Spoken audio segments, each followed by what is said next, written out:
US began building a military base on Diego Garcia in the early 1970s. It's called the Naval Support Facility, or NSF Diego Garcia.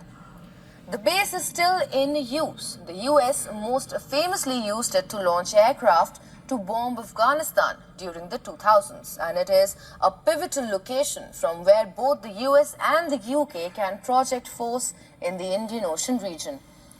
But this strategic base wasn't built on some untouched, deserted island. It was built after stealing land from and expelling hundreds of people.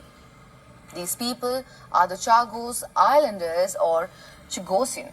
Now, the British expelled the Chago Islanders from their homes in the 1960s and 70s, and they have protested against this for years now. They have pledged to international bodies to be allowed to return to their ancestral lands. After decades of this pressure, the UK finally agreed to hand the Chagos Islands back to Mauritius last year. Britain's Prime Minister Keir Starmer formally signed a deal to return the island in May last year. The deal says that the UK will hand sovereignty of the Chagos Islands over to Mauritius. However, it will continue to control Diego Garcia and the military base on a 99-year lease.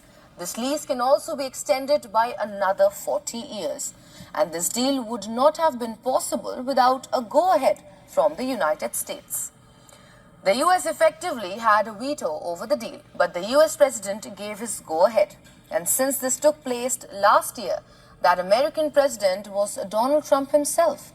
But now Trump has made a U-turn and decided to criticize that same deal. He has slammed Britain's decision to effectively decolonize the Chagos Island. He has called it an act of total weakness and great stupidity. And now he's using the Chagos deal as an excuse to try and take over Greenland, which is another colonized island where most locals don't want to be controlled by some imperial overlord.